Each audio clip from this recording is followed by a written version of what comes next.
네, 반갑습니다.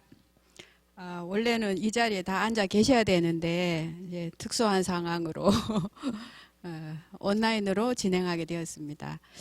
제가 맡게 된 이 부분은 여기 제목이 나와 있습니다만은 조선시대 그림으로 읽는 인권과 유학입니다. 그래서 조선시대 키워드 3개를 뽑자면 조선시대고 인권이고 유학입니다. 그래서 이 3가지 키워드를 그림으로 어떻게 연결할 것인가는 사실 매우 어려운 문제입니다. 왜냐하면 인권이라는 거는 전 세계 모든 인류가 합의하는 어떤 중심적인 가치, 누구도 여기에는 딴지를 걸거나 다른 이견을 낼 수 없는 중요한 가치이기 때문입니다. 그런데 이제 그런 인권이라는 가치가 부각된 것은 사실 근대 이후이고요.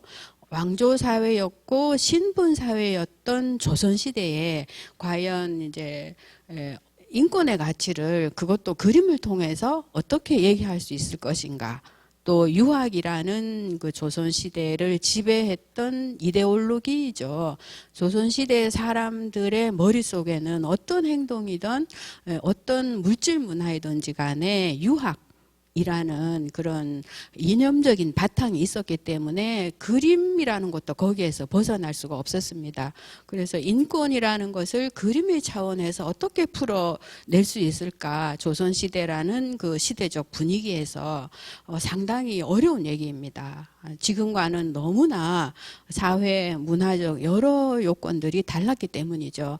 그래서 저는 가장 접근하기 쉬운 것이 무엇인가? 과연 인권이라는 것은 결국 약자와 소수자에 대한 배려입니다. 기득권자나 뭐 이런 어떤 충분히 누리는 사람들이 아닌 거죠. 그래서 옛날부터 하는 말이 남녀노소라는 말이 있습니다. 그래서 남녀 중에서 약자는 여자이죠. 노소 중에서 과거에는 약자는 연소자였습니다. 그런데 지금의 약자는 다르죠. 지금은 노년층이 약자입니다. 그런 사회 여러 조건들이 많이 바뀌었고 지금은 또 인권이라는 면에서 남녀노소뿐만이 아니라 또 뭐가 있을까요? 차별의 대상이 되는 것? 장애와 비장애라든지 또 인종이라든지 그죠? 지금 미국에서 인권 문제, 흑인 차별 문제 많이 나오고 있잖아요. 또 뭐 빈부라든지 빈부라는 것도 사실 굉장히 중요한 그 인권의 저해 요소가 되는 요소입니다. 그래서 그런 옛날과 지금과 다르지만 인권이라는 이제 그 위대한 가치, 인권도 사실은 발명된 가치입니다. 옛날부터 있었던 건 아니에요. 그래서 위대한 가치를 조선시대 그림으로 얘기하기에는 매우 어렵다. 이 점 먼저 말씀드리고요. 그거를 이제 약자와 소수자가 그림이 주인공이 된 그림 그렇다면 무엇이 있을까? 여기에 저는 착안을 했습니다. 전체적으로는 우리나라 옛 그림이 어떤 것인가? 아주 짧게 간단히 훑고요. 그 다음에 조선시대, 우리가 오늘 얘기해야 될 건 조선시대이기 때문에 조선시대는 과연 그 문화나 그 유학이라고 하지만 조선시대의 유학이라는 것은 성리학입니다. 남송 때에 나온 유학의 한 그 분야입니다. 유학에도 여러 분야가 있습니다. 그래서 그런 성리학 이념이란 무엇인가, 그리고 조선시대의 그림이란 어떤 것이 있었던가, 물론 이런 것들은 다 짧게 넘어갑니다. 그렇게 하고 그 다음에 조선시대의 그림들 중에서 지금 우리가 보기에 약자와 소수자인 일반 그 민중들이 주인공으로 나왔던 그림인 풍속화, 또 풍속화는 옛날 사람들이 살았던 삶의 모습이기 때문에 뭐 어려운 철학적인 자연관을 담은 산수화라든지 또는 뭐 특정 개인의 의례적 기념물이었던 초상화라든지 또는 뭐 사군자 같은 그림도 있죠. 사군자 같은 거는 군자라는 이상적 인간상에 대한 그림으로서의 어떤 오마주 같은 그런 장르의 그림이에요. 그래서 그런 어려운 그림보다는 이제 풍속화, 왜냐하면 옛날 사람들이 살았던 모습이 그대로 나오니까 지금 우리와 뭐 복장도 다르고 또 배경도 다르고 뭐 생각도 다르지만 어쨌든 사람들이 삶의 모습이었기 때문에 가장 재미도 있고 또 인권의 차원에서 볼 때는 사농공상이라고 했던 그 조선시대의 전체 그 인구 구성에서 사농공상이라고 하지만 선비와 농업인과 공업인과 상업인 중에서 사실상은 조선시대 때는 농업 위주의 농번주의 사회였기 때문에 농업인이 가장 많이 나옵니다. 그래서 그런 풍속화의 시점에서 옛그림을 크게 이해한다는 관점에서 이 강의를 구성했습니다. 자, 그러면 서론은 여기까지고요. 우리나라 옛날 그림 첫 번째 나오는 거는 청동기 시대의 암각화입니다. 아마 여기서는 대구 사시는 분들은 가까운 곳이기 때문에 가보신 분들도 많이 계시리라고 생각하는데 암각화 저기 보이시죠? 저 부분입니다. 그림이 그려진 부분은 5m에서 8m 정도 되는 큰 바위의 일부분이에요. 고기가 이제 팬팬합니다. 맨들맨들해요. 그게 원래 그런지 아니면 마모를 시켜서 그리기 좋게 이렇게 판을 만든 것인지는 모르겠는데 이런 게 있어요. 청동기 시대 그림입니다. 사실은 그 부분만 이제 요 부분이요. 요 부분만 확대해서 보면 이렇게 되고요. 그 다음에 그래도 바위 그림을 보기가 힘들어요. 직접 가도 잘 안 보입니다. 세부를 좀 전문가가 찍어도 이렇고요. 사실은 탁본을 해야 잘 보입니다. 그래서 종이를 대고 탁본을 해보면 이런 광경들이 나옵니다. 근데 사실은 암각화라고 우리가 얘기를 하는데 화는 아니죠. 화는 그림 그릴 화자거든요. 쪼거나 갈아낸 거예요. 엄밀하게 말하면 그린 건 아닙니다. 이미지가 있다 뿐이죠. 그래서 이런 그림들이 있는데 좀 더 자세하게 보면은 주로 많이 보이는 게 아무래도 식량거리죠. 식량거리. 먹고 사는 게 가장 중요하니까. 그리고 부분에 이제 사람들 모습이. 그리고 우리가 제일 관심이 있는 것은 역시 인간이기 때문에 동물보다는 인간에 관심이 있어요. 그래서 이런 여러 가지 이미지, 얼굴이 있기도 하고 보통 이런 얼굴들은 청동기 시대니까 이제 샤먼 같은 얼굴이다. 이제 그렇게 보고요. 뭐 요렇게 멀리 어디 고래가 보이나 뭐 고래떼가 어디 있나 보고 있는 그런 이미지들도 있고요. 그래서 이미지라는 것은 매우 중요합니다. 청동기 시대부터도 저렇게 우리나라에 그림이 있었다. 자, 청동기 시대를 훨씬 나와서 삼국 시대에는 다 알다시피 이 고분 벽화가 있죠. 뭐 고구려뿐만 아니라 신라나 백제에도 고분 벽화가 있었던 예가 있어요. 그런데 이제 고구려는 북방 쪽에 중국이나 또 중국 위쪽에 있던 북쪽 지역의 여러 문화적인 풍습에 따라서 벽화를 많이 그렸어요. 무덤 벽화죠. 그래서 이런 잘 알려진 것 중에 이제 무용총, 접견도 스님을 같이 앉아서 대접하는 종교인이죠. 종교인과 함께 이제 하는 장면, 또 춤추는 장면이 있어서 무용총이라고 불렸죠. 그래서 고구려 고분벽화는 이미지가 되게 다양합니다. 아마 이건 국사책, 미술책에서 이미지 한두 번은 다 이제 봤었던 이제 그런 이미지들이죠. 그래서 이런 것들이 삼국시대라고 할 수 있고, 고려시대는 대부분의 그림이 아마도 이제 사찰이나 궁궐 같은 데에 벽화로 많이 그려졌던 것 같아요. 그래서 이런 불화로 남아있는 거는 고려시대 때도 후기입니다. 알다시피 삼국시대부터 불교가 들어온 이후부터 통일신라 고려를 통과하기까지 우리나라는 불교 국가였어요. 서양은 기독교 국가였죠. 그래서 모든 미술의 총력이 종교에 집중이 됩니다. 그래서 서양 미술은 기독교를 중심으로 한 기독교 미술이 근세까지도 많고요. 우리나라는 당연히 불교 미술이 많습니다. 그 중에서 회화로 보자면 고려 불화이고, 또 건축이나 뭐 불국사, 또 탑이나 또는 뭐 공예품이나 이런 불교적인 미술이 굉장히 많습니다. 그 중에서 세계적으로 자랑할 만한 고려의 미술은 이 고려 불화는 동시대 세계 최고였었어요. 그래서 이런 안타깝게도 국내에는 많은 그림이 있지는 않고 주로 일본과 유럽, 미국 이런 데 나가 있습니다만은 그런 요 디테일이 어딘지 요거의 디테일입니다. 요거 어딜까요? 여기. 그죠? 그러니까 옷을 이제 지금 같으면 이제 겹쳐 입기죠. 투명한 사라를 여러 번 겹쳐 입었어요.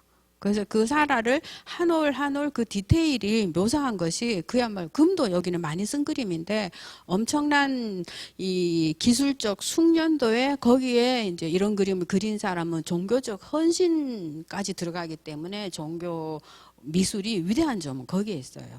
장인들도 최고의 장인들이 당시 국교였기 때문에 동원이 되지만 그분들이 다 한결같이 이런 종교적 작업을 할 때는 매일매일 목욕 재개하고 물론 뭐 비린 거 안 먹고 뭐 남녀가 각방을 쓰고 이런 건 기본이죠. 그런 이제 온갖 정성을 다 바치는 종교적 그림이기 때문에 고려불화는 아름다움에 있어서나 그런 표현의 기술에 있어서나 최고봉에 해달하는 그런 그림들이 고려의 불교 미술로서 있었고요.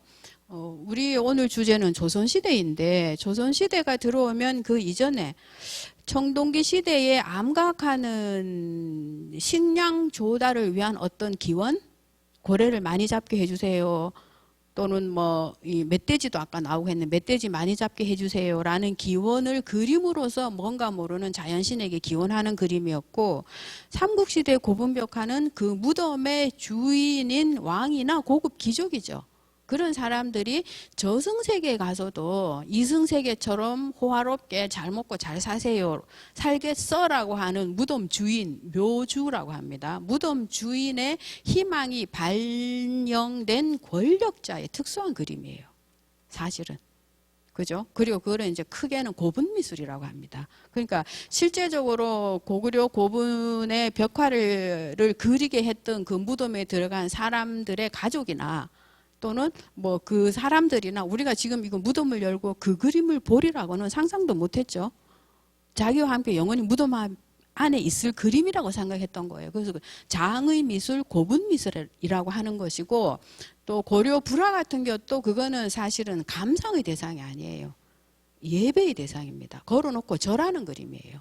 하나하나 뜯어보면서 아 그림이 훌륭하구나라고 어떤 인스피레이션을 받는 감상화가 아니란 말이죠. 그런데 조선시대에 들어서면 감상화가 나옵니다. 그래서 이런 감상화가 사실은 어떻게 보면 예술로서의 핵심이죠. 그 이전에 생계를 위했거나 죽은 자를 위했거나 종교를 위한 그림이 아니고 그림을 보는 누구누구나의 어떤 예술적인 어떤 영감을 주는 감상화야말로 예술의 사실은 핵심이에요. 거기에는 종교도 없고 어떤 그 무덤이란 장이 의식도 없고 어떤 생계를 위한 기원도 없는 순수한 그래서 우리가 그런 걸 순수 미술이라고 합니다. 어떤 용도가 없는 그 자체로서 존재감이 완성되는 감상하는 미술인 거죠. 그래서 그런 감상화가 고려 조선시대에 들어서면 나옵니다.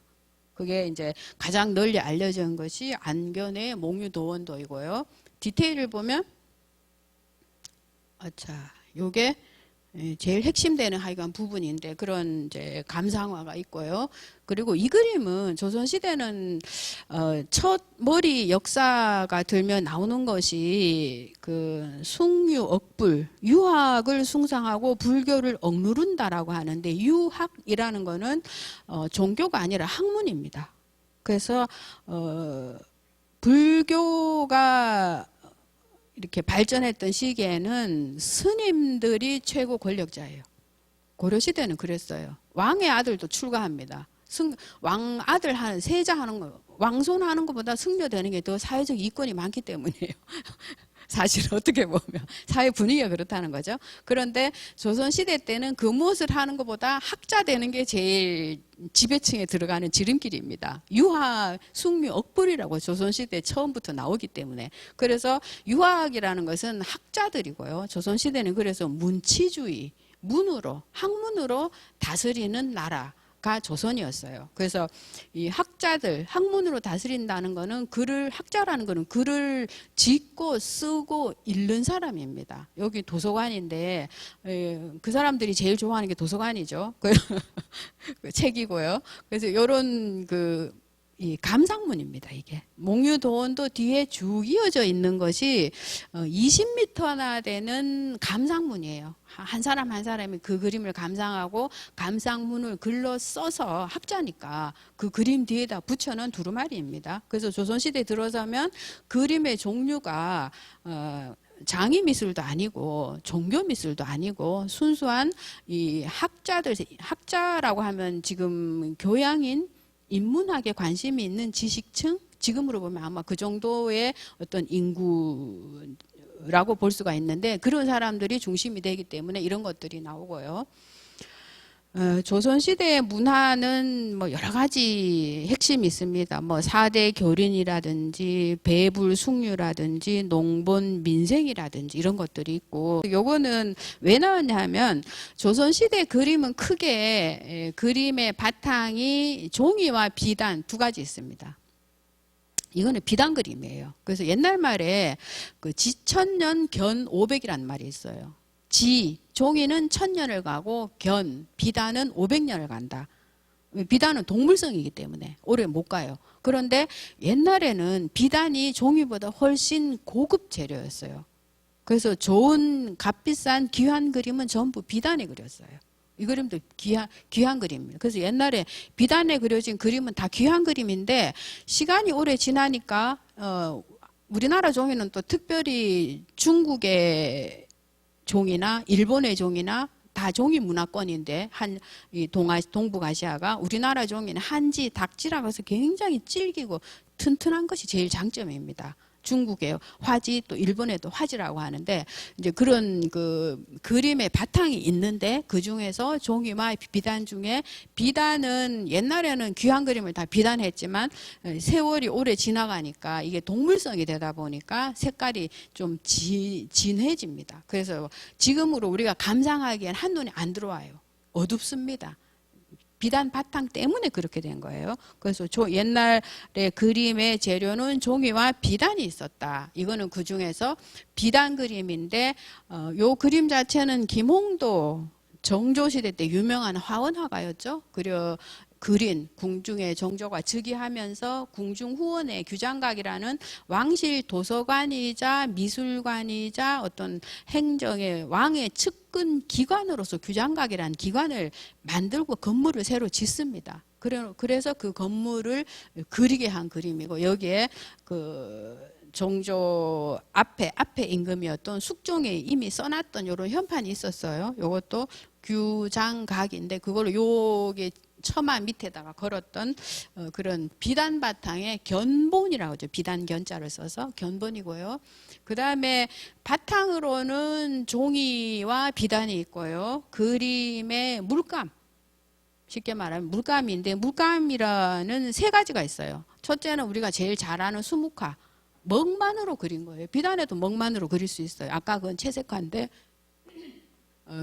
먹으로만 그리는 그림이 있고, 그 다음에 저는 이제 조선시대 그림 중에서 이 담채화가 매우 중요합니다. 왜냐하면 담채는 이제 수묵은 너무 딱딱하고 무거워요. 컬러가 하나도 없단 말이죠. 그리고 요 다음에는 진채화라는 게 나오는데 진채는 아주 진한 채색이란 뜻입니다. 그래서 진한 채색은 굉장히 화려하고 장식적이에요. 담채는 그 중간이겠죠. 그 중간입니다. 그래서 조선시대의 유학자들의 근검 절약을 중시했던 시대적 분위기가 있었기 때문에 담채화가 굉장히 많아요. 그래서 이거는 실제적으로 보면 물감을 물에 풀어서 연하게 쓰는 거예요. 원가 절감의 효과도 매우 큽니다. 사실은. 그래서 그러면서 진채화가 가지는 장식성이나 수묵화가 가지는 매우 딱딱하고 엄격하고 추상적인 컬러가 하나도 없기 때문에 그런 거의 중간 단계가 되는 게 담채화인데 사실 우리가 알고 있는 그림 중에서는 조선시대의 담채화가 굉장히 많습니다. 그리고 조선시대 화가들은 특히 화원이라는 공무원 화가들은 담채화를 굉장히 잘 그렸어요. 그래서 멋진 담채화가 많고 이거는 그중에 김윤겸이라는 작가가 그린 지리산입니다. 지리산 금대라는 곳이 있는데 거기에서 한눈에 쭉 지리산 전망을 내려다보는 그림이고요. 그 다음 이게 채색화, 아까 진채화라는 말도 조금 옛날 말이라서 이해 금방 와닿지 않을 것 같아서 그냥 채색화라고 제가 썼습니다. 그래서 채색화인데 이거는 물감 한 개도 안 타고 광물성 물감도 굉장히 많아요. 그리고 이런 여기에 들어가는 물감만 해도 재료비가 엄청납니다. 다 왜냐하면 이제 이때 당시에 좋은 물감은 지금도 작가들은 대부분 유화 그리는 작가들은 주로 독일산이나 네덜란드산이나 수입 물감 씁니다. 왜냐하면 그게 값은 비싸지만 이제 견고하고 색감이 좋고 하기 때문에 프로들은 다 그런 걸 써요. 그렇듯이 이것도 옛날에도 프로들은 다 수입 물감을 썼어요. 이것도 대부분은 중국산의 고급 물감이에요. 그래서 이거는 물감값만 해도 굉장히 비싸요.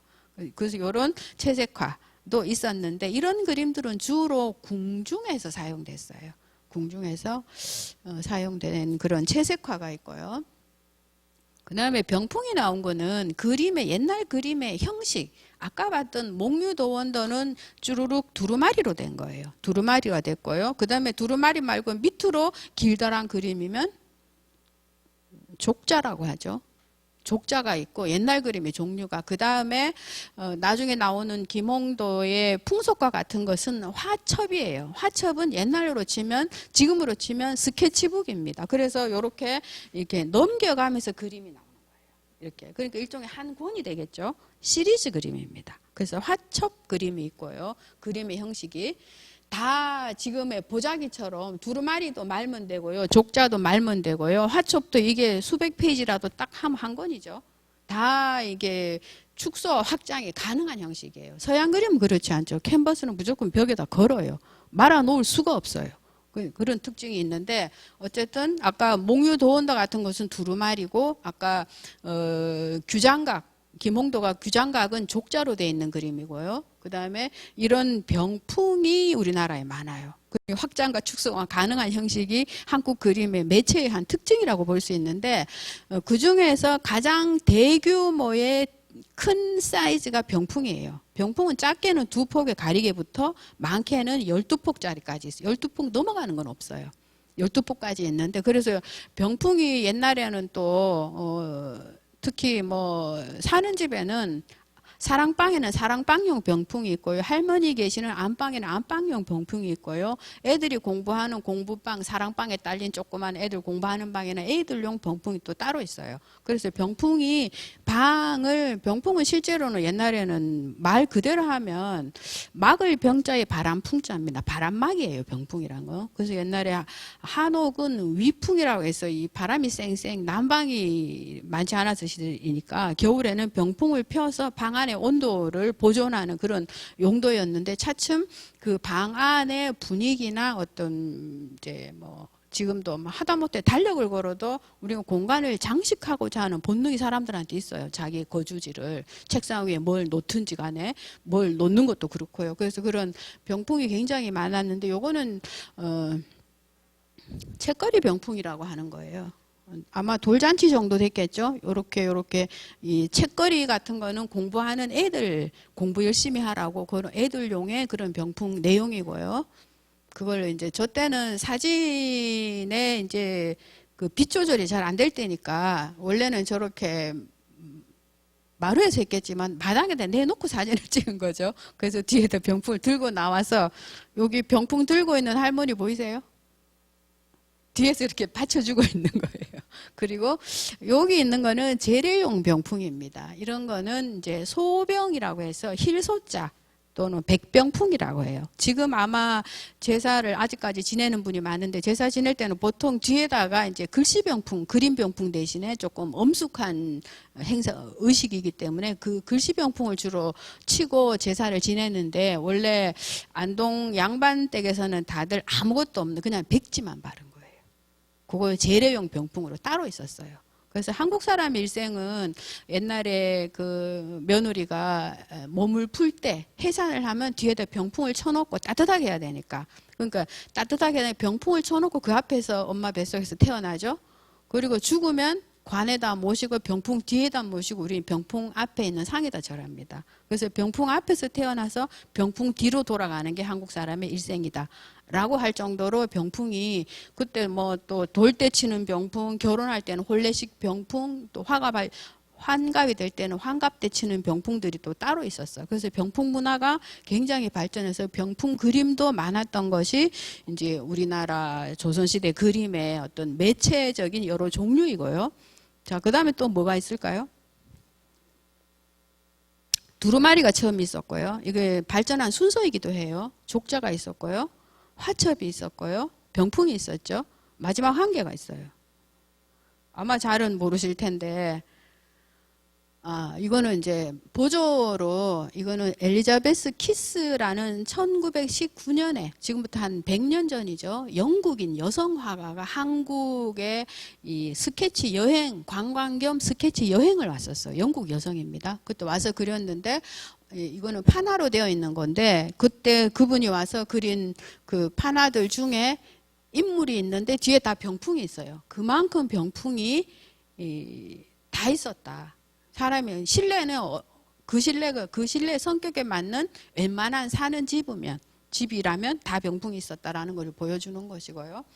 그 다음에 하나가 부채입니다. 그래서 조선시대 때는 아마 그림을 보시면 부채를 쥐고 있는 신윤복의 풍속화에는 특히 그런데 저도 오늘 부채를 한 개 가지고 왔는데 부채가 다 있었어요. 옛날 같으면 여자는 이런 합죽선은 못 듭니다. 이런 접는 부채 합죽선은 주로 양반 사대분 남성들이 들었고 여자들 이런 거 옛날에는 못 들었어요. 그런데 옛날 그림을 보면 이제 부채가 굉장히 많이 나오기 때문에 이런 부채에 들어가는 거는 그림 아니면 글씨예요. 그 중에서도 그림 부채가 굉장히 많았기 때문에 조선시대 그림 중에서는 부채 그림도 굉장히 중요한 하나의 매체였다라는 말씀을 드리고요. 그렇게 여러 가지 종류의 거가 있었죠. 그 다음에 이제 그림을 수요층, 모든 물건, 그림도 물건이기 때문에 모든 물건에는 수요층과 공급층이 있습니다. 수요층을 먼저 얘기할게요. 왜냐하면 어떤 물건이 나올 때는 그걸 살 사람이 있어야 나오기 때문에 그걸 필요로 하는 사람이 있어야 나오기 때문에 이에요. 그래서 이런 그림은 왕과 왕세자와 왕실에서 소용이 됐던 감상화입니다. 이제 조선시대는 아까 제가 사농공상이라고 4단계로 어떤 직군에 따라서 이제 전체 국민을 나눌 수 있다라고 했는데 더 크게 범주를 나누면은 3가지 범주가 있어요. 첫째는 왕이고요. 그 다음에 왕을 이을 아들이란 뜻에서 왕세자라, 이을 세자죠. 왕세자라고 합니다. 우리 흔히 세자라고 하죠. 사극에 많이 나오는 세자가 있고요. 그 다음에 기타 백성들이 있어요. 기타 산원공상은 딱 기타 백성에 속하는 거예요. 왕은 절대자고요. 그 다음에 이제 세자는 왕 다음에 다음 왕이 댁으로 이미 태어날 때부터 결정이 돼요. 중국 같은 경우는 경쟁 체제였어요. 왕의 아들이 당연히 후궁도 있기 때문에 중국 청나라 때 같은 왕자가 수십 명도 있어요. 본부인도 본 왕비도 낳고 후궁들도 다 낳기 때문에 수십 명이 있어서 중국에는 경쟁 체제일 때가 많았었어요. 청나라 때까지. 그중에서 똑똑한 놈이 다음 왕이 된다는데 우리나라는 그렇게 하지 않았어요. 무조건 적장자가 무조건 왕이 된다라고 있었는 제도가 있었기 때문에 태어날 때부터 이미 얘는 크면 왕이 되는 거예요. 그래서 미리 후계자가 정해져 있기 때문에 후계자 교육을 철저하게 했어요. 그게 왕세자 교육인데 어려서부터 이제 국내 최고의 학자들을 붙여가지고 분야마다 과외를 다 따로 붙이는 거죠. 다음에 왕이 될 사람이니까 훌륭한 인간으로 반드시 키워야 되니까. 그래서 그런 왕세자를 위해서 나왔던 그림들이 이런 여러 가지 중국의 역대 성인들의 이 고사를, 왜냐하면 세자가 어릴 때부터 교육을 해야 되니 어릴 때는 글자나 이 이론을 얘기한다고 되는 게 힘들거든. 그래서 이미지로서 교육하는 이런 왕자를 위한 감상화 이런 것도 굉장히 많았었고요. 그림 내용을 다 설명을 드리면 재미있는 건데 아마 시간상 안 될 것 같아서 그냥 넘어갑니다. 그 다음에 왕실의 수요층으로서의 왕실, 그림의 수요층으로서의 왕실을 지금 말씀드리는 중인데 왕한테는 왕만 향유할 수 있는 그림이 있었어요. 그게 1월 오봉병입니다. 1월 해와 달이 있고 오봉 5봉우리가 있어요. 5봉우리는 동서남북 가운데입니다. 모든 공간이죠. 1월은 시간이고요. 오봉 5봉우리는 공간. 시공이 다 이 왕한테 딸려 있다. 상징은 그런 거죠. 왕은 그런 존재였기 때문에. 그래서 왕이 있는 곳에서는 항상 저런 그림이 있어서 저것도 왕실 수요의 중요한 그림이었고요. 그 다음에 궁중에는 왕과 왕세자는 따로 궁궐을 마련해 줬어요. 동궁이라고 하죠. 궁궐이 있으면 궁궐 동쪽에, 왜냐하면 동쪽은 해가 뜨는 곳이고 후계자가 자라는 곳이기 때문에 동궁이라고 해서 왕의 있는 그 궁궐의 동쪽에다 따로 궁을 지어줍니다. 어릴 때부터도 그렇게 배려를 해서 후계자의 위상을 세워줬던 거죠. 그래서 동궁이 있고 그 다음에 왕이 사는 궁전에는 왕과 왕비가 자는 침실도 있고요. 또 신하들과 회의하는 회의실도 있고요. 또 무슨 의례를 치를 때 하는 근정장 같은 정식 공간도 있고 거기 1월 오봉봉도 놓이고 또는 그 안에 대비 같은 경우 또 왕 궁궐 안에 있어서 궁궐에 여러 이제 건축물이 있고 왜냐하면 궁궐이라는 것은 왕이 지금 청와대도 똑같죠. 대통령이 거기서 직무를 보고 여러 국무회의도 열고 하는 행정공간이기도 하지만 대통령의 가족 식구들이 그 안에 삽니다. 자기부터 부인부터 뭐 출가하는 가족이 있으면 가족까지 그런 주거공간이기도 했기 때문에 궁궐 안에는 여러 종류의 그림이 필요했고 이런 식으로 또 그것도 왕이 사는 공간이다 보니까 다른 공간과 차별되는 이제 화려하고 엄숙한 권위 를 줄 수 있는 그런 그림들이 필요했기 때문에 이제 이런 그림들도 있었고요. 그 다음에 그림의 수요처로 우리가 생각을 잘 못하는 것이 있는데 가령 지금은 옛날로 치면 저런 관청이라는 것이 이 도서관도 거기에 아마 들어갈 거예요. 공적 기관. 이 도서관도 들어오시다 보면 제가 저 앞쪽에 보다 보니까 서예 작품 수성구에서 활동하시는 유명한 서예가분 작품도 있는데 모든 건물에는 이제 거기에 따르는 적합한 그림이 필요합니다. 그래서 옛날에는 관청이 궁궐은 서울에 있는 것이고요. 경기도 뭐 대구가 지금 뭐 1601년부터 경상 감명이 있던 곳이고 지금 감명공원에 가면 그 선화당과 징천각이라는 큰 건물이 있죠. 그 건물이 있으면 거기에는 반드시 병풍들이 있어요. 관찰사가 앉아 있었던 자리 뒤에는 반드시 병풍이 있습니다. 그게 이 주인공을 위호하고 뭐 어떤 우리가 지금 어떤 의상으로 자기 정체성을 표현하는 거하고 비슷하게 어떤 공간이든지 간에 그 공간에 알맞는 그림이 있어요. 그래서 그런 관청의 수요가 사실 그간에 상당히 이렇게 집중되지는 못했는데 그래서 우리가 지금까지 한국미술사라고 보아왔던 것은 대부분 사실은 이제 선비들 위주의 감상화 안견의 몽유도원도는 알아도 규장각도나 이런 커다란 대규모 그림 동래부사 접 외사도 같은 그림은 몰랐죠. 예, 우리의 조선시대의 미술을 보는 감상안이 선비 위주였다.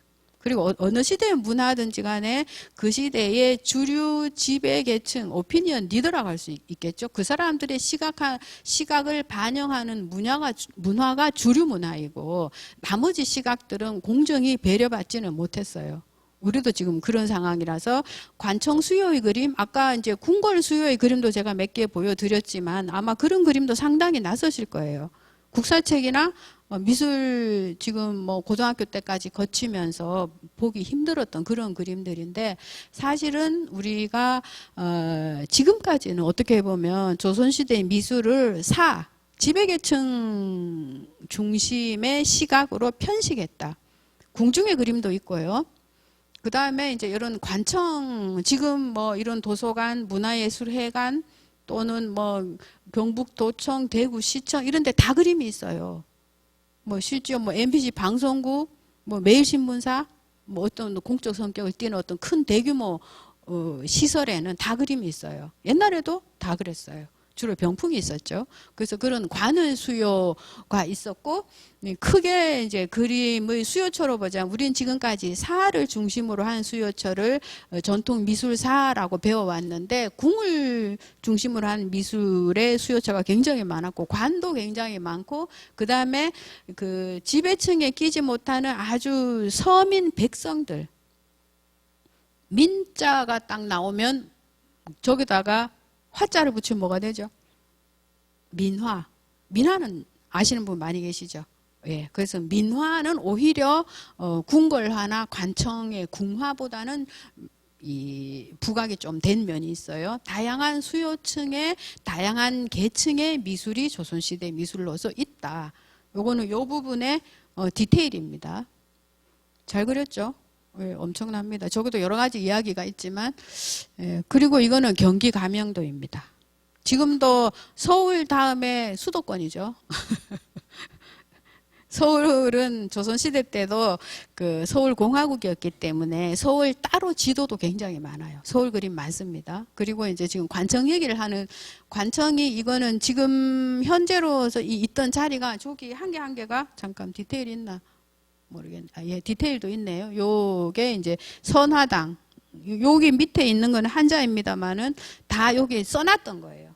그래서 그대로 어딘지 지명도 다 특정한 인터넷에 경기 감영도라고 치시면 그 디테일 서울 지명도 다 나옵니다. 그래서 여기가 위치는 서울 안에 있었대요. 왜냐하면 이제 경북 도청도 되고 있다가 경북으로 나간 지 얼마 안 됐죠. 그렇듯이 경기 감영도 서울에 있다가 사실은 이제 나간 거죠. 지금 돼서. 그래서 이런 그림도 있고, 그 다음에 이제 민사의 그림뿐만 아니라 궁의 그림, 관의 그림, 민의 그림이 있다라고 말씀드렸고, 그 다음에 이제 조선시대에는 아무래도 그 사는 양반입니다. 선비 사자화 할 때 양반인데, 양반은 두 반이란 뜻이죠. 두 양자예요. 문반과 무반, 동반과 서반이라고 했고요. 또 대표적으로 동물에 비하자면 무반을 뭐라고 했을까요? 맞아요. 문반. 학반이라고 했어요. 문반은 학반이라고 했고, 무반은 호랑이니까 무슨 반? 호반이라고 했어요. 그렇게 이제 크게 두 개의 양반이 있었어요. 그런데 우리가 지금 알고 있는 그림은 대부분 문반의 그림이에요. 무반의 그림은 잘 안 알려져 있어요. 없었을까요? 아니에요. 굉장히 많았어요. 이것도 그 중에 하나입니다. 이런 사냥하는 그림을 공부하는 문사가 자기 병풍으로 자기 방에 쳤을 리는 만무하죠. 지금 여기 보시면 꿩도 잡고요, 호랑이도 잡고요, 사슴도 잡아요. 다 사냥하는 그림입니다. 그래서 양반 중에서 산수화나 뭐 이런 그림들은 전부 다 이 문반들이 좋아하는 그림이었고, 무반들이 좋아하는 그림도 굉장히 많았다. 이런 호랑이도 김홍도 유명한 이제 감상화인데요. 엄청난 디테일이죠. 진짜 호랑이 살아있는 것 같아요. 다른 뭐 고양이나 개를 그렸다면 관찰할 수 있으니까 그래도 일리가 있는데, 이거는 관찰 대상이 아니죠. 그때 동물원 있었던 것도 아니고. 그래서 이런 그림들도 아마도 문반보다는 무반이 수요처였을 것이다 라고 생각되는 그림들이고, 이거는 호랑이 껍질, 호피도, 표피도라고 하는 건데 멋있죠. 그냥 디자인, 지금도 호피 무늬 좋아하는 사람 많잖아요. 멋있는 이런 이제 가죽을 그린 거, 이런 것들도 그 무반들이 수요처로 했던 그런 그림들이죠. 병풍 중에서도. 이런 이 호랑이나 표범 껍질 병풍도 되게 많이 있어요. 그리고 이제 그 양반, 다음에 18세기, 19세기가 되면 중인계층이라는 계층이 생깁니다. 일반적인 보통 평민과 양반 사이에 중간에 있다고 해서 중인이에요. 이분들은 대부분 그 전문직, 지금으로 치면 전문직에 종사하는 의사라든지 동시통역사라든지 또는 기상 관측대에 있다든지 이런 전문적인 기술을 필요하는 곳에서 전문직을 중심으로 하면서 재산을 모으고 또 양반과 서민의 사이에 있다 보니까 일정 정도의 학식도 있어야 돼요. 중간층에 있다 보니까. 그래서 돈도 있고 학식도 있는데 양반은 아닌, 또 실무 자기 업종에서는 전문가인 이제 그런 중인 계층이 성장을 하면서 자기들 나름대로의 미술 문화, 돈이 있고 어떤 사회적 지위가 있으면 당연히 자기들 그룹들만의 문화를 필요로 하는데 그런 중인들도 하나의 수요처였고, 장승업, 오원 장승업이 활동하던 장승업도 화원들도 그림을 그리던 화원 화가들도 중인 계층이었어요. 그림 그린다는 것도 전문직이죠. 아무나 할 수 없는 일이기 때문에 그 중인이었는데, 장승업 같은 사람들이 이거는 왜 양반이 이런 그림을 좋아하지 않고 중인들이 이런 그림을 좋아할까? 라고 생각했을 때는 그것도 여러 가지 복잡한 얘기가 있는데, 무질서하고요. 이것저것 다 갖다 놓고 자랑하고요. 양반의 속성하고는 안 맞죠. 네, 그래서 그런 그림들, 중인을 수요처로 하는 이런 그림도 있었고요. 서민을 수요처로 하는 민자 들어가는 민화는 잘 아시다시피, 민화는 사실 어느 정도 이제 궁화나 관청의 그림보다는 조금 이제 또 알려져 있어서 이런 까치호랑이라든지, 또 요건 아까 나왔던 그 영국 여성화가 엘리자베스 키스가 그린 건데, 그 어느 집에 여기 밑에 보이시는가 모르겠는데 여기 웨딩 게스트 서울이라고 되어 있어요. 보여요? 서울에서 그렸는데 이제 웨딩 게스트, 혼례식의 하객 패션 맞죠? 하객 패션으로 와서 겨울이었던 거 봐요. 앉아 있는데 그 뒤에 우리가 지금 남아있는 저런 그림들이 실제로 민가의 벽에 붙여져 있었다. 민화가. 여태까지 본 거는 그림의 수요처로서 크게 볼 때 여러 계층이 있었다. 우리가 아는 양반 중에서 문반 중심의, 학자들 중심의 그림이 아니라 다양한 계층의 그림이 있었다라는 걸 얘기했었고, 그 다음에 그림의 공급자, 화가들은 크게 화원이라는 전문가, 중인 계층의 그림 그리는 기술을 전문적으로 익혔던 전문 화가들이 있고요. 그 다음에 양반 사대부 중에서 그림을 그리는 우리가 흔히 문인화가라고 했어요. 문인화가라는 그런 사람들이 있고, 그 다음에 민간에서 아까 민화 까치 호랑이를 그렸던 사람들은 민간의 화가 드리고요. 그 다음에는 승려화가, 여기서는 다 얘기 못했지만 불교가 조선시대 때에 억불이라고 했지만 다 망한 건 아니에요. 1000년 이상의 역사가 있었기 때문에 억누르려고 납작해져 있지만 불교가 여전히 있었기 때문에 서민과 어떤 부녀자의 종교로서 불교의 위상은 조선시대 때도 그렇게 사라지진 않았어요. 그래서 승려화가 들도 있어서 그림의 수요처가 아까 저렇게 있었다면 그림의 공급자는 화원이라든지 또 사대부 수묵화를 그렸던 문인화가라든지 또 서민들 계층에서 나온 어떤 자연 발생적인 화가 그룹, 떠돌이 화가들이라든지 승려화가 이런 그룹들이 있었고요. 내용에 들어가면 첫째 제일 중요한 거는 조선시대 그림에서 제일 중요한 거는 초상화예요. 가령 여러분이 지금 휴대폰에 다 사진이 여러 장 있죠. 아마 수백 장 있는 사람도 있죠. 그 중에서 다 지우고 한 개만 남기라고 하면 뭘 남길 거예요? 그럴 수밖에 없다. 사진 한 장만 남기고 다 지워. 응? 내 사진이지. 내 얼굴이에요. 가장 중요한 이미지는 자기 얼굴입니다. 거기 가족 사진도 있고 내가 좋아하는 풍경도 있고 내가 좋아하는 물건도 있고 사진 여러 개가 있겠지만 단 한 개 빼고 다 지워. 그럼 내 얼굴 빼고 다 지웁니다. 그래서 이미지의 가장 중요한 건 초상화예요. 옛날에도 그랬고 지금도 그래요. 그래서 초상화도 있었고요. 특히 그 중에서도 왕의 초상화, 어진이라고 했던 제일 중요하죠. 그래서 원래가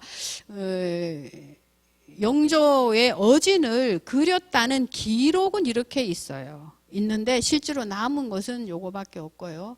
그 다음에 이제 그 왕조 시대 때에 왕 혼자서 나라를 못 다스리죠. 자기를 호위하는 문신과 무신이 있어야 되는데 문신의 공신상은 굉장히 많은데 무신상은 많이 없어요. 여기 보이죠? 흉배에 이게 옛날에 사자상인데요.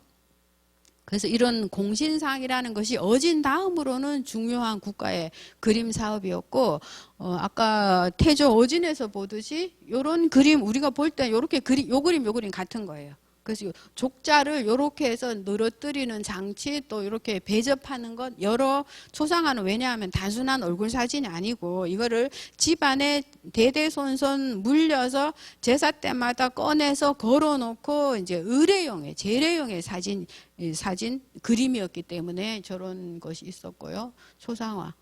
그리고 이런 건 단체 초상화. 근데 이거는 영조 시대 때 18명의 묵과 합격자를 조정해서 다 같이 그려라. 이건 사실은 어떻게 보면 요새 현충원에다가 그 나라를 위해 돌아가신 분들 모시는 거 있죠. 그거랑 비슷해요. 옛날에는 그림을 그린다는 거는 전문가도 있어야 되고 비싼 물감도 있어야 되고 쉬운 일이 아니었어요. 그래서 이렇게 묵과에 급제한 사람들 단체로 네 얼굴 후세까지 역사에 남겨줄게 하고 나라에서 만들었던 첩이에요. 얼마 전에 그 대구 박물관에서 전시했죠. 왜냐하면 지금 팬데믹 보여요. 에피데믹. 파이팅 에피데믹. 예, 역병이죠. 코로나19를 맞아가지고 서울에서 전시하고 대구 박물관에 와서 전시했던 거기에 요건 뭐 주제는 아닙니다만 요 사람들이 이제 그 병을 앓았던 흔적이 얼굴에 다 그대로 있어요. 그래서 그거를 가져왔던 것이고 그 다음에 이 초상화 중에서 어진과 공신상과 뭐 어떤 과거 합격자 사진 다음에 우리가 많이 알고 있는 것은 사대부들의 아무래도 지배층이니까 사진입니다. 이거는 잘 아시는 황현, 매천한영 우리가 일제병탄 1910년에 맞았을 때 자결하신 분이죠. 자결하신 분인데 이 그림은 1911년에 돌아가신 후에 그렸어요. 돌아가신 후에 그분 초상화를 그릴 수 있냐? 당연히 그릴 수 있어요. 뭐 때문에? 사진을 보고. 요때는 사진이 있었어요. 그리고 옛날에 사진이 없을 때는 그 후손을 모델로 세워놓고 그렸어요. 상상을 보태어서. 그래서 요거는 황현 선생이 돌아가시기 전에 1909년에 찍은 사진을 보고 그 전엔 초상화가 없었기 때문에 이제 이 초상화를 이제 남긴 것이고요. 그래서 요런 엄청나죠. 그래서 조선시대의 초상화라는 거는 정말 이 육리무늬라고 해서 살결의 그 무늬를 다 그립니다. 털은 물론 한 올 한 올 머리카락 한 올 한 올 다 그리고요. 그래서 엄청난 그 테크니션들이 조선시대 화가 특히 초상화가 중에는 많습니다. 그거는 세계 어느 작가의 기술적인 그런 숙련도 완성도도 못 따라갈 만한 작가들이 많이 있었고요. 그 다음에 초상화의 꽃이라고 하는 거는 아마도 화가가 자기 자신을 그리는 자화상입니다. 서양 미술사에서 렘브란트나 고호 자화상 익히 알고 계시죠? 그래서 그런 자화상을 조선시대 때도 그렸던 것이 있고 그 다음에 스님상도 많이 사실은 그려졌어요. 스님상도 있고 그래서 초상화가 사실은 가장 중요한 그림이다. 조선시대 그림 중에서는. 그 다음에는 진경산수, 산수화가 있어요. 산수화가 있고 실제 모습을 그대로 그린 진경산수화인데 요거는 겸재정선이 그린 많이 나오는 족자로 된 거고요. 요거는 화첩. 요 접힌 자국 중간에 보이죠? 크기도 요 정도 크기예요. 안 커요. 밑에 사이즈가 있긴 합니다만은 이런 것도 있고 그 다음에 요건 부채. 부채에서 이제 그림만 떼낸 거예요. 사용하다가 이제 어느 정도 되면 저도 그렇게 하는데 조금 약간 질이 들면 다 딸기 전에 떼어내서 바로 배접해서 그림만 보관합니다. 그래서 그렇게 한 것이고요. 이런 산수화 또 화조 연꽃 디테일도 이것도 엄청난 디테일을 자랑하는 그림인데 이런 화조화도 있고 또 영모라는 것은 개나 고양이나 새 같은 지금 사람들은 이건 좋아하는 그런 그림이죠. 이런 것도 그림 조선시대 그림 중에는 있고요. 이거는 김홍도가 그린 고양이와 나비 그림. 그 다음에 도석화라는 그림도 있어요. 도석화는 도가의 그림이나 불가의 그림입니다. 요거는 잘 알다시피 달마대사를 그리고 달마대사의 반신상이고요. 달마대사가 낙엽 하나를 꺾어 타고 양자강을 건넜다라는 신화적 얘기가 있어요. 그거를 요거는 심사정이 그린 것이고 요거는 김홍도가 그린 것입니다. 요런 그림들도 있고요. 도석화라는 게 있고 그 다음에 이제 신선 그림도 많았어요. 왜냐하면 신선이라는 거는 불로 장수 영생하는 존재예요. 모든 인간의 희망의 미션을 완성한 사람이죠. 신선이라는 거는 누구나 장생불사하면서 건강하게 살고 싶은 것이 모든 인간의 소망이기 때문에 그런 소망을 반영한 신선 그림이 굉장히 많았어요. 이것도 그 중에서 신선들도 다 이름이 있어요. 이거는 제목이 지금 과로독이라고 되어 있는데, 어머, 이제 과로라는 신선이 이 거꾸로 당나귀를 거꾸로 타고 가는 그림. 요거는 2018년에 대구미술관에서 간송 미술관 특별전이 있었어요. 그때 현장 사진으로 찍은 것이고요. 신선들이 항상 가지고 다니는 그 사람들은 뭐 걱정이 없어요. 평생 계속 잘 살 거니까. 그래서 신선들이 많이 나오는 것 중에 하나가 이제 술이에요. 술. 여기 당나귀 귀, 요 디테일인데요. 요 표주박병 보이세요? 당나귀 귀에다가 메어놨죠. 옛날 저 술병입니다. 중국 무협영화에 보면 많이 나오는 거죠. 항상 가지고 다녔던 거고.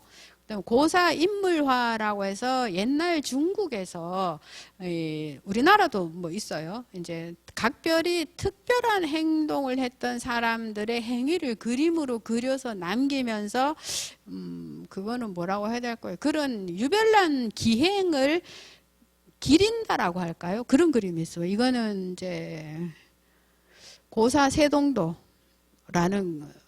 중국의 원나라 때 예찬이라는 화가의 에피소드, 일화를 그림으로 그려서 남긴 거예요. 그래서 그 예찬이라는 사람은 중국에서 가장 유명한 전통시대 작가 중에 한 명인데 성격이 엄청나게 까칠하고 예민했던 분이래요. 그래서 어느 날 손님이 와서 자기 집 친구가 하룻밤 묵어 갔는데 밤새도록 기침을 했대요. 기침을 해가지고 손님이 가고 난 후에 집에 있는 하인을 불러가지고 그 손님 방 앞에 있던 오동나무를 씻게 했대요. 코로나 시대는 당연하죠. 환자 왔다 가면 방역을 하는데. 그래서 이제 동자 보고 오동나무를 씻거라라고 해서 그 동자가 지금 물을 떠놓고 걸레를 가지고 나무를 닦고 있는 그림이에요. 그래서 그런 그 기벽, 이상한 성격, 에서 그 사람의 어떤 비범한 그림이 그런 평범하지 않은 성격에서 나왔다라는 그런 교훈인지는 잘 모르겠는데 하여간 그런 그림들도 있고요. 사군자도 잘 아시다시피 사군자의 주제, 매난국죽인데요.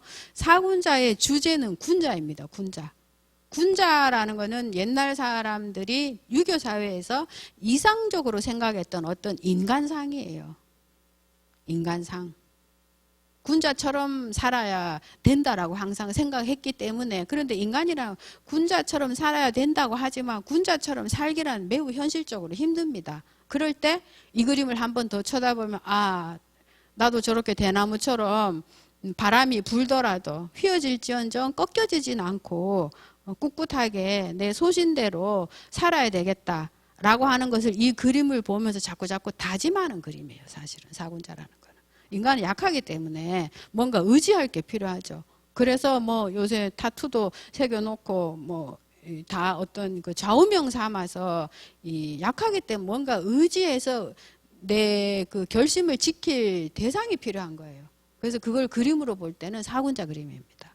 나도 저렇게 이거는 풍죽입니다. 바람이 아무리 세게 불어도 그거는 내 의지에 반하는 여러 조건들이에요.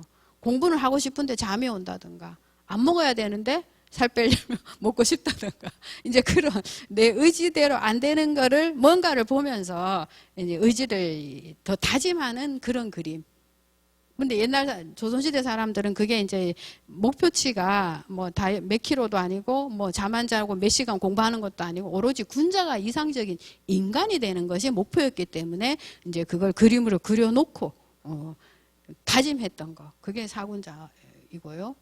그 다음에 궁중에 이런 행사도도 많이 있었어요. 그래서 궁중에 있는 특별한 행사들을 그림으로 그려서 남기는, 이건 김홍도가 그렸던 잔치 장면이라든지 이런 것도 아마 키워드만 뭐 포탈에 입력하셔도 자세한 정보가 많이 나옵니다. 그래서 이런 행사화도 있었고요. 그 다음에 궁중의 장식과 아까 문짝에 그린 그 학그림도 보셨는데 이런 그림들도 있어서 궁중에서는 역시 궁중에는 모든 뭐 권력과 재력이 다 있는 거기 때문에 중요한 그림들이 많이 있었고요. 아회도라는 그림도 있어요. 이거는 개추하는 그림이에요. 이 방 안에 보시면 지금 겨울인데 여러 친구들이 모여서 이제 겨울에 매화꽃이 피었다고 친구들을 불러가지고 매화를 감상회를 열은 거예요. 그걸 아회라고 했습니다. 우아한 모임, 고상한 모임. 이제 그거를 그리고 우리가 만나면 그래도 한번 만났을 때 다 같이 이렇게 단체 카톡 찍잖아요. 그거랑 비슷한 그림인 거죠. 단체 찍어서 단톡에 올리고 하잖아요. 그런 그림인 것이고요. 이제 드디어 풍속화. 서민들이 조선시대 내내 약자였고 어떻게 보면 소수자였고 타자화되었던 주인공들인 이 서민들이 그림으로 여태까지 그림 중에 그런 그림이 하나도 없었어요. 그래서 이런 그림은 18세기 들어서서 나옵니다. 그 이전에는 백성들이 그림으로 그려진다는 건 매우 중요한 또 이 역사적으로 의미 있는 그런 일들만 그림으로 그려집니다. 그런데 드디어 서민들이 그림으로 나타난 거가 18세기이고 그게 풍속화입니다. 지금까지 우리나라의 청동기 시대부터 그림 비록 한 컷들이지만 그리고 여러 가지 사실은 많이 있었어요. 그림의 수요처라든지 공급자라든지 재료라든지 또 우리나라 그림의 종류라든지 이제 그런 과정을 거쳐서 이 강의의 주제에 맞게 그 소수자, 약자였던 일반 민중들의 모습이 나타난 그림. 이게 왜 그 이전엔 없다가 18세기에 들어서서 나타났느냐. 이것도 사실은 그 어떤 사회 경제적 분위기가 있기 때문에 이런 그림이 나타난 거죠. 여태까지 없던 것이 새로 어떤 현상이 새로 나타났다고 할 때는. 그래서 학자들이 그런 거에 대한 왜 조선 후기 때 풍속화가 나타났냐에 대한 연구를 많이 했는데 그거는 이제 어떻게 보면 조선 후기 18세기라는 시기에 일단은 국가 경제가 좀 회복됐다. 임진왜란, 병자호란 이런 거를 거치고 문화라는 거는 의식주 속에서 나오기도 해요. 그런 걸 우리가 이제 공예 같은 거 가령 옛날에 시골에서 바구니를 짜거나 지프로 뭔가를 만들거나 이런 거를 할 때는 이 의식주와 더불어서 함께하는 것이에요. 그런데 회화라는 순수 미술은 그렇게 해서 나올 수가 없어요. 최소한의 물질적 기반. 옛날엔 종이도 되게 비쌌어요. 비단은커녕 종이도 비쌌어요. 종이도 비쌌기 때문에 재료가 있어야 되고 뭔가 그 지필묵과 채색 물감이라는 재료가 있어야 되고요. 그거를 다룰 수 있는 최소한의 전문적인 교육을 받은 화가가 있어야 된단 말이죠. 그림이라는 거는. 그래서 그런 물질적 기반이 필요하기 때문에 그게 널리 퍼지려면 그거를 사거나 감상하거나 할 수 있는 그 지지층이 또 필요하단 말이죠. 근데 그런 의식주를 넘어서는 문화를 지지할 수 있는 그런 사회적인 부가 18세기 넘어서 생겼다. 그리고 이런 풍속화의 발달 과정에서도 과연 이런 서민들의 모습이 그런 값비싼 재료와 전문적인 능력을 사용해서 감상하는 그림으로 그려질 만한 가치가 있느냐라는 것도 어떤 인식이 없으면 안 돼요. 물질과 인식이 같이 있어야 어떤 그림이 탄생할 수가 있는 거예요. 그게 같이 이제 18세기에 들어섰고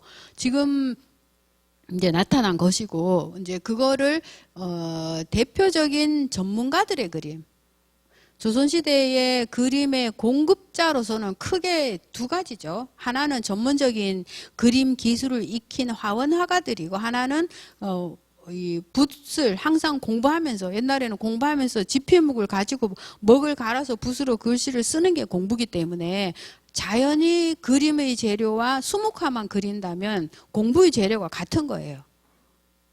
채색을 안 쓴다면. 그죠? 그렇기 때문에 이제 문인화가, 학자화가라는 계층이 나올 수 있었던 것이 필기구가, 문방구가 곧 그림 재료하고 같았다. 지금은 그렇지 않죠. 지금은 뭐 볼펜이나 펜으로 그리는 사람도 있긴 하지만 정식으로 그림을 그리려면 화구를 따로 사야 돼요. 근데 조선시대 때는 그런 그 그림 재료라는 환경이 학자들이 늘 쓰고 만지고 편지 쓰고 하던 필기구와 같았기 때문에 이제 문인화가 계층이 많이 생겨났어요. 그래서 그 크게는 두 계층인데, 그래서 두 계층이 다 풍속화를 그렸어요. 근데 역시 더 전문적으로 그림으로서 이미지를 제대로 전달하고 그릴만 하게 만든 것은 여기 전문가겠죠. 화원화가들이에요. 그래서 화원화가들 중에서 3대 풍속화가로 우리가 친다면 김홍도와 김득신과 신윤복입니다. 잘 아시는 분들이죠. 그래서 이 풍속화 중에는 이 서민들이 지금 이제 시장에 물건 팔러 부부가 나가는 광경이에요. 그래서 아내는 머리에 지금 채소 같은 거를 이고 남편은 이게 아마 젓갈독 같은 그런 거라고 보여지는데, 요렇게 밀봉한 나무 함지를 지게 위에 얹고 같이 나가고, 아기는 어머니 저고리 안에 있어요. 포대기가 아니고 저고리 안에다 넣었어요. 그래서 저렇게도 했는지 잘 모르겠고요. 그 다음에 치마를 이제 장터까지 먼 길을 가야 되니까 아기를 얻고 힘드니까 짝대기도 하나 짚고요. 치마도 이렇게 완전히 걷어 올렸죠. 속바지가 다 나와 있는 그런 상태로 가고 있는 한 부부의 장터길 장면이라고, 행상하는 장면이라고 볼 수 있겠죠. 그래서 이런 장면들, 진짜 서민들이 살아갔던 그런 모습도 있었고요. 그리고 풍속화는 이제 그림에 많이 그려지는 장면들이 있어. 서양 미술사에도 그런데 주로 이제 일하다가 밥 먹는 장면이나 추수하는 장면이나 주로 먹는 장면이 많아요. 지금도 우리가 먹방, 쿡방 다 좋아하잖아요. 먹어야 살기 때문에. 그래서 그림에서도 이 새참 장면이라고 보겠죠. 힘든 농사일을 하다가 지금 밥도 먹고 술도 먹고 이제 개 한 마리는 옆에서 멀끔히 쳐다보는 그런 풍속 장면. 이제 새참 장면도 서민들의 일과 노동의 사이에서 있는 그런 장면들로서 많이 그려지는 장면이고요. 이거는 당시로서는 대장간에서 이제 풀무지를 하는 장면인데, 당시로서는 중공업입니다. 우리가 옛날에 그 극장 같은 데서 뭐 지금도 애국가 같은 거 울려 퍼질 때 포철에서 쇳물 붙은 장면, 지금도 많이 나오는 그런 장면과 그거의 조선시대 버전이라고 보면 돼요. 그래서 이런 농기구를 따듬고 치고 하는 이런 장면들도 한 사회의 중공업의 어떤 이 현장 같은 것을 그렸던 것이고요. 나이 어린 아이는 바람을 넣는 이제 풀무지를 하고요. 제일 어린 사람, 요 두 사람은 망치질을 하는 사람이 제일 힘센 그 한창 혈기가 왕성한 장정이고요. 그 다음에 요거를 쇳물을 이렇게 집게로 대고 있는 요분은 가장 나이 든 분. 그래서 나이에 따라서 일을 다 나누었던 거 당연히 알 수 있겠죠. 그래서 그런 장면들도 있고요. 추수 장면은 동서양의 풍속화에서 가장 애호하는 장면입니다. 1년 동안 애써서 농사를 지어서 수확하는 그 기쁨 아무래도 제일 컸겠죠. 그래서 타작하는 장면이 어디서나 많이 나오는 그런 장면이고요. 이것도 보면 자세히 이 논에서 볕단을 지게에 지고 오는 사람, 타작마당에서 이 고목나무에다가 이 벽가리를 이렇게 털어가지고 나다를 해체하는 사람, 그리고 떨어진 나다를 빗자루로 쓰는 사람 딱 나누어서 힘든 일 순서대로 나이대도 다 보여요. 이제 그렇게 하고 그 사이에 감독하는 마름은 집단에다가 담배도 한 대 피우면서 느긋하게 앉아서 감독자로 있는 그런 장면도 있고요. 주막 장면도 제일 많이 나오는 장면 중에 하나예요. 길 가다가 지금 같으면 그냥 분식집이겠죠. 가던 나그네가 밥 한 그릇, 밥그릇 크게 한번 보세요. 밥그릇이 엄청나게 커요. 또 의자, 상은 있는데 의자는 없어서 그냥 바위돌 갖다 놓고 바위 위에 앉아 있죠. 그런 장면.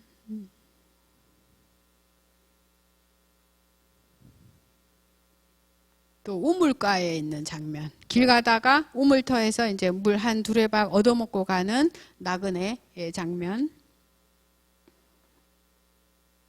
이것들도 다 담채화입니다.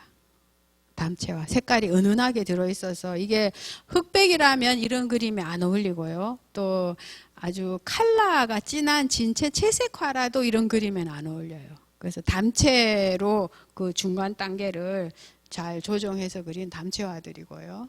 그래서 이거는 이제 현재 25점 시리즈 그림이죠. 우리가 이거는 교과서에서 익히 다 아는 장면들입니다. 이렇게 뭐 서당 장면 좀 제일 오른쪽에 있는 거죠. 서당 장면, 학교 장면도 동서고금의 풍속화에서는 항상 나옵니다. 그래서 학교라는 것은 그 후 세대가 사회의 어떤 주역으로 자라고 있는 교육 과정이고 한 사회의 장래의 희망을 보여주는 광경이기 때문에 학교 광경은 항상 동서고금의 풍경화 있죠. 풍속화에서 항상 나오는 장면이고요. 그 다음에 일과 놀이라고 할 수 있는데 풍속화의 주된 주제는 여가 장면, 또 씨름 장면, 이 전체 25점의 풍속화 중에서 가장 대표적인 장면들이 이제 요 세 점이라고 할 수 있죠. 그 다음에 김홍도는 풍속화는 사실상 이 본격적인 그림이라기보다 일종의 스케치 비슷해요. 배경도 없고요. 하나의 어떤 그림으로서의 완성된 어떤 분위기라기보다는 동작과 행사와 그 광경에 집중했기 때문에 좀 스케치 같은 느낌이 강하고 김홍도의 풍속화 중에는 저렇게 배경이나 등장인물이나 모든 것이 하나의 그림으로서의 분위기가 다 완성된 저런 풍속화도 굉장히 많습니다. 그래서 이런 거는 당시로서는 이제 시골길을 가다가 어디서라도 볼 수 있었을 것 같은 이제 그런 참 평범한 풍경이면서 그것을 그림으로 딱 고착시켜서 조선시대의 농사 광경, 또 나이든 두 분이 나무 밑에 앉아서 담소하는 광경, 또 개 한 마리가 주인을 쳐다보는 광경, 저 위에 새도 한 마리, 새집도 있는 이런 아주 평범한 듯 하면서 서민의 일상이 참 침착하게 녹아있는 그런 풍속화첩 이외에도 김홍도의 풍속화 중에는 저런 참 애정어린 관찰, 또 평범함에 대한 예찬이라고 할까요? 여기는 아무 뭐 특별한 일이 없거든요. 당시로서는 그냥 어디서든 볼 수 있었던 것 같은데 그런 이름 없는 또 크게 존재감은 없는 그런 광경에 대한 애정어린 시선, 화가의 시선인 거죠. 이제 그런 시선이 있었기 때문에 이런 그림이 나오지 않았나 그렇게 생각되는 그림이고요. 그리고 김홍도는 저런 화첩이나 조그만한 사이즈, 이 그림도 사이즈가 별로 안 커요. 밑에 보시면 27, 31이니까 지금으로 치면 뭐 A4 한 장보다 조금 큰 크기입니다. 작은 그림이에요. 그래서 그런 것보다 풍속화도 그림으로서 이제 작가들은 다 이제 이 가지는 힘이 또 있어요. 작다고 해서 약한 건 아니지만 큰 그림이나 시리즈 그림을 할 때는 거기에 들어가는 구상도 일단 크고요. 재료비도 많이 들고요. 또 그거는 또 누군가가 당연히 주문을 해야 할 수 있는 거예요. 그건 주문자도 있는 그런 정식적인 그림으로서의 이제 행여 풍속도라는 그림이 있는데 여기서는 길 가면서 한 나그네가 여행하면서 시골길에서 볼 수 있는 여러 가지 이제 광경들을 그린 그림이에요. 그래서 조그만 단단한 화첩이나 단폭 그림뿐만 아니라 거대한 그림 규모를 가지는 병풍 그림으로도 김홍도의 풍속화가 굉장히 많이 남아 있었다. 그리고 이런 그림은 사실상 이전의 화가들이 그리던 그림은 대부분 중국 그림의 어떤 본이 있어요. 스타일이 있어요. 그래서 그거를 자기 나름대로 소화해서 이제 하면 되는 것이었는데, 김홍도가 그린 풍속화는 이전에 없던 그림이고요. 그 다음에 이제 이거는 중국에도 본이 없는 그림이에요. 그래서 사람 하나하나, 배경 하나하나, 또는 어떤 장면을 내가 나가면 볼 수 있는 장면이 무수히 많지만 내가 살고 있는 장면, 어느 장면을 선택해서 그림으로 그릴 것인가 라는 그런 큰 이제 작가로서의 어떤 구상력까지 반영된 것이 김홍도의 이런 그 행여 풍속도 8폭이에요. 그래서 여기서는 요쪽에 있는 요 산폭에 있는 거는 원님이 어디 나들이 갔다 돌아오는 길에 갑자기 이 원님의 행차를 막고 뭔가를 탄원하는 탄원객이 있는 그 장면이에요. 그래서 뭔가 상소하는 장면, 그런 것도 한 장면으로 넣었고, 요것도 지금 비단에 그린 그림이라서 그림이 약간 이제 어둡기는 합니다만은, 여기는 나루토에서 배를 타려고 배를 기다리는 장면 같은 것들도 하나의 이제 회화적인 전체 배경과 인물의 어떤 캐릭터의 구성이라든지 장면의 구성이라든지 이런 것들이 김홍도의 화가로서의 어떤 창의력 같은 것이 굉장히 발휘된 그림 중에 하나이고요. 이거는 김득신의 그림입니다. 그래서 김득신은 김홍도의 이제 후배, 한 45년생이니까 9년 후배네요. 한 10여 년 정도 후배 작가입니다. 그래서 김홍도가 해놓았던 풍속도의 여러 가지 장점, 이미 성립된 어떤 규칙, 이제 후발주자의 유리점이 있는 거죠. 그런 것들을 다 소화하면서 후발주자의 분리점은 또 뭔가 이 선배가 안 한 새로운 거를 해야 된다는 거예요. 그래서 여기서 들어있는 거는 뭔가 하면 이 움직임, 순간 동작, 시간성이에요. 김홍도의 그림에서는 좀 약했던 부분인데, 또 거기에다가 이제 유머 코드 이런 게 들어있어요. 이걸 보시면 지금 여러 가지 일이 동시다발적으로 일어나는 거예요. 제일 처음에 일어난 일은 고양이가 난데없이 한 마리 나타나서 병아리 한 마리를 채간 거예요. 그러니까 어미닭이 놀라가지고 후다닥 내 새끼 내놔라 라고 하고, 새끼들은 어머머 하면서 지금 사방으로 도망치고 있죠. 그래서 마루에 앉아서 돗자리를 짜고 있던 주인 영감은 이놈의 고양이 병아리 내놔라 하고 장죽을 들고 병아리를 잡으려고 지금 마루 밑으로 거의 쓰러지듯이 순식간에 나오고 있어요. 그러니까 요거는 지금 쓰고 있던 모자죠. 모자는 땅에 떨어지고, 짜고 있던 이 집과 자리도 이제 마루에서 마당 바닥으로 다 떨어지는 순간 포착인 거예요. 그러니까 이 만화님 옆에 앉아 있다가 아이고 이 고양이 새끼가 병아리 한 마리 물어가는 게 아니라 이 서방님이 졸지에 다치게 넘어지거나 다치게 생겼다. 그래서 만화님이 또 이 서방님을 쳐다보는 거예요. 그래서 여기에 이 여러 가지 사건들이 중첩되면서 유머러스하면서 이제 이 동작들이 다 들어가는 이제 이런 점들이 후발주자로서 김득신이 김홍도에는 없었던 시간성과 재미 같은 것을 넣은 그림인 거죠. 그런 것도 동시에 들어있었고, 이것도 아까 그 그림과 비슷해요. 비슷하긴 한 같은 대장간 장면을 잡았는데 여러 가지 세부 디테일은 조금 차이 나는 장면, 뭐 우통을 번졌다든지 또 여러 가지 장면, 또 배경이 있다든지. 김득신은 그림에서 아까 이것도 그렇지만 김홍도의 풍속 화첩에 있는 거하고는 달리 배경이 다 있어요. 그래서 그림으로서의 완성도가 훨씬 더 높고 이제 완비된 그림 을 그린, 여기 지금 나무라든지 마루라든지 뒷방이라든지 이제 요런 디테일 같은 요런 부분들도 다 그렸단 말이죠. 그래서 그런 다른 차이점이 있고, 또 이런 이제 같이 밥을 먹는 장면이라도 보통은 이제 들에서 들밥 먹는 장면이 많아요. 근데 이거 김득신은 특이하게도 이 강가에서 어부들의 이제 밥 먹는 장면을 잡았어요. 그전에 많이 없던 장면인데요. 그래서 그런 장면을 그려서 또 다른 이제 차별성, 후발주자로서의 차별성을 보여주는 그림이고, 역시 담채의 효과는 탁월한 전문가적인 솜씨를 보여주는 그림이고요. 이 그림은 북한에 있는 그림이에요. 그래서 실물은 보지는 못했고, 앞에 있는 그림들은 대부분 뭐 저도 보았고 볼 수 있는 그림들인데, 특별전 같은 걸 할 때 볼 수 있는 그림인데 보지는 못했고, 이렇게 그 도판으로만 알려져 있는 그림인데, 참 거의 90도가 넘죠. 90도가 넘게 허리를 숙이고 양반님께 절하고 있는 서민 부부의 모습을 그린 그림이고요. 김덕신도 병풍화라는 이제 대규모 그림으로서 풍속화를 그린 것도 여러 가지가 있어가지고 뭐 다양한, 김홍도보다 훨씬 더 세밀하고 디테일하고 또 다른 장면을 잡아서 풍속의 장면들을 그린 것이 있고요.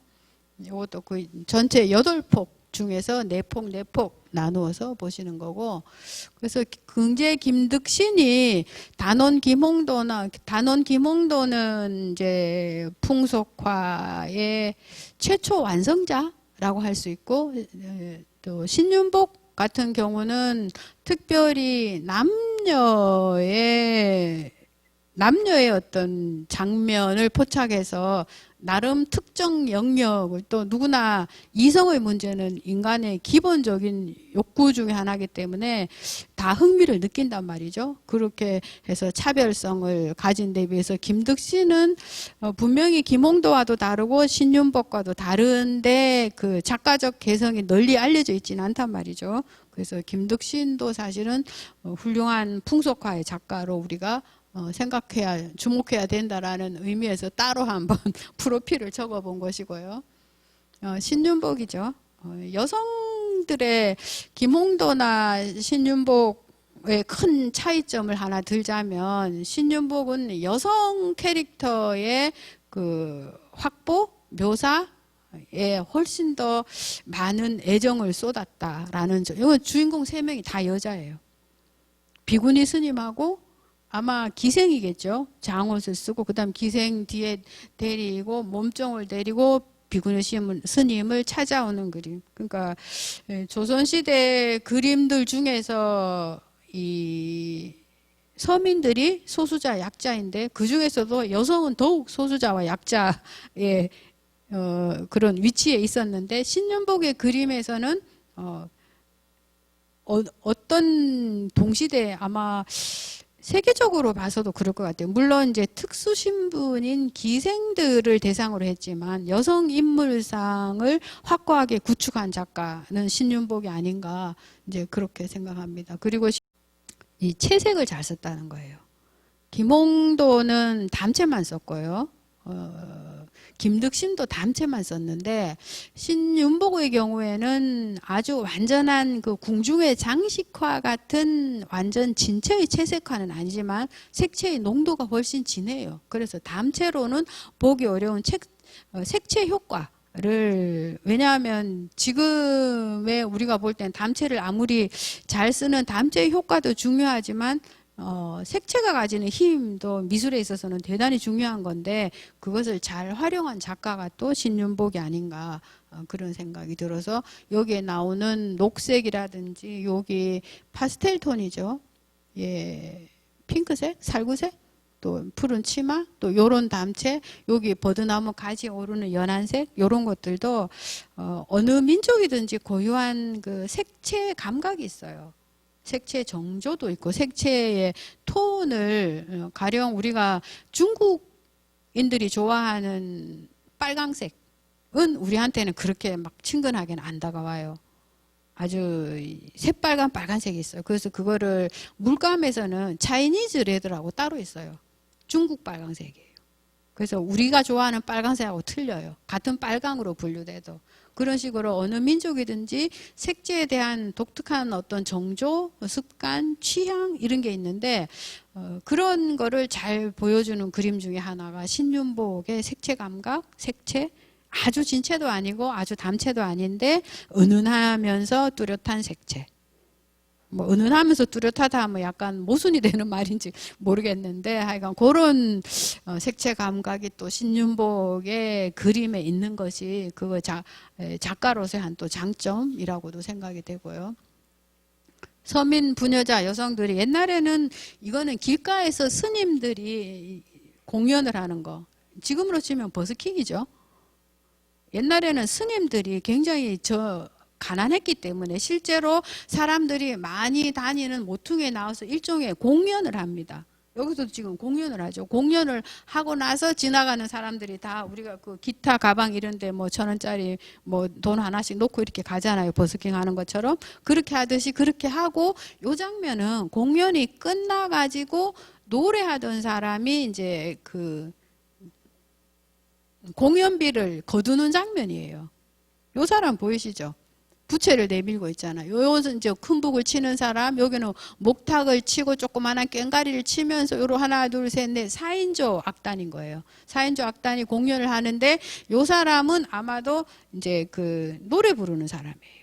그래서 노래를 부르고 부채를 들고 노래를 부르다가 다 끝나고 난 후에 옛날에 부채가 참 용도가 많았는데 지금도 혹시 하회 탈춤 공연하는데 가보셨는지 모르겠는데 거기 둥그런 공연장이 있어요. 그 안에서 탈춤 공연을 하고요.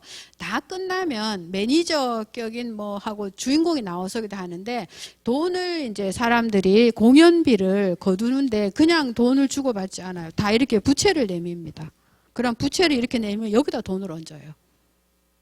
그래서 요분이 지금 요렇게 부채를 내밀고 있는 것은 공연이 끝나서 그러면 그 공연비를 다 여기다 얹어줘요. 그래서 그것도 참 조선시대에 좀 특이한 한 습관인데 돈을 굉장히 더러운 물건으로 여겼어요. 그래서 양반들은 돈주머니를 하인이 가지고 있다가 그게 얼마다 하면 하인이 돈을 주지 자기 손으로 돈을 안 만졌어요.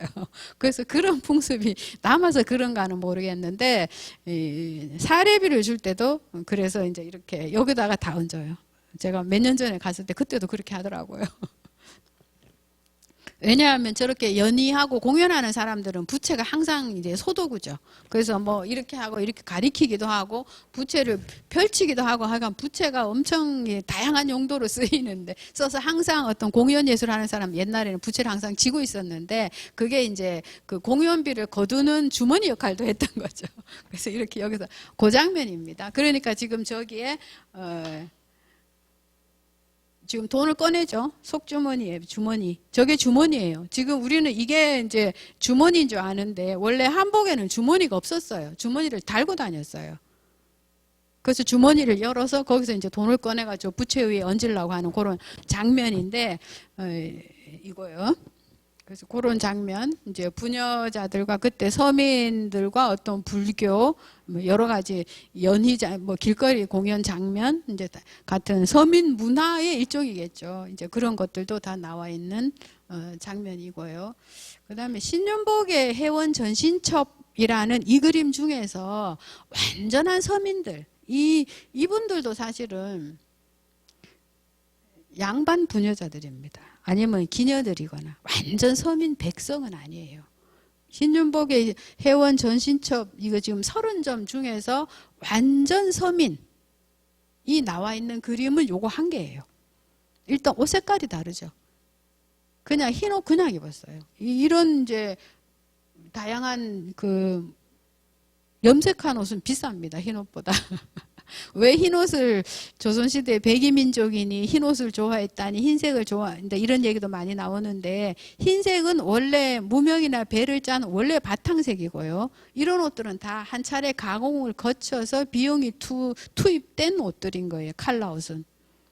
그래서 이런 서민들 옷은 전부 다 그냥 원래 그 짠 색깔 그대로 마름질해서 옷을 만든 거거든요. 그래서 이런 거 해서 그리고 또 옷이 여기 보면 옷줄은 보입니까? 후줄근하죠. 쪼글쪼글해요. 제대로 다듬어서 이제 딱 이렇게 따듬은 옷이 아니다. 이제 서민들이 옷자락은 아까 여기 나오는 이 양반계층 이런 사람들 옷자락하고도 다르게 저런 식으로 표현이 돼 있어요. 여기 여성이 부채를 들고 있는데 요거는 그냥 이렇게 그 지피나 왕골 같은 걸로 만든 그 팔떡선이라고 하는 부채가 있었어요. 편편한 부채입니다. 이제 그런 것이고요. 완전 서민인 거죠. 그리고 부녀자 여성 할머니와 젊은 여성이 지금 어물장수 시장에 가는 장면, 이런 것들도 서민들의 어떤 일상적인 생활 장면을 그거를 이런 값비싼 재료와 기술을 동원해서 그림으로 남겼다. 그래서 이거는 김홍도의 주막이고요. 이거는 김득신의 그림이고, 이거는 신윤복의 주막이에요. 그래서 같은 주막 장면이라도 김홍도가 포착한 장면하고 신윤복이 포착한 장면과 또 그 주인공들 여러 가지 화법 같은 게 다 달라서 작가의 개성까지도 풍속화해서 다양하게 볼 수 있는 정도로 18세기, 19세기 초에 우리나라 풍속화, 서민들의 모습이 다양하게 이미지, 그림으로 남아있다라는 점이고요. 김홍도와 김득신과 역시 그 3대 풍속화가라고 하는 세 분의 각각 다른 당시로서의 풍속 장면들이고요. 그래서 이렇게 세 명의 전문가로서의 화원화가의 작품들이 나오기 이전에 있었던 것이 윤두서와 조영석, 이 두 분의 작품 한 점씩인데, 이라는 이제 선배 문인 화가들이 서민들의 삶과 생활의 장면이라는 것이 그림으로 그려질 만한 가치가 있다라는 아이디어, 생각은 문인 화가들이 처음 했고, 그것을 조금 서투른 필치나마 그림으로 남겼고, 그런 아이디어를 이어받아서 전문가들인 김홍도와 김득신과 신윤복이 하나의 회화로서도 조형적 완성도를 말끔하게 완성한 우리나라 풍속화 를 완성했다라고 하는 것이 전체 18세기 풍속화의 한 큰 흐름이라고 볼 수 있고, 요거는 신윤복의 아버지의 그림이에요. 신한평이라는, 신윤복도 화원 출신이고 아버지도 화원으로 유명했던 이거요.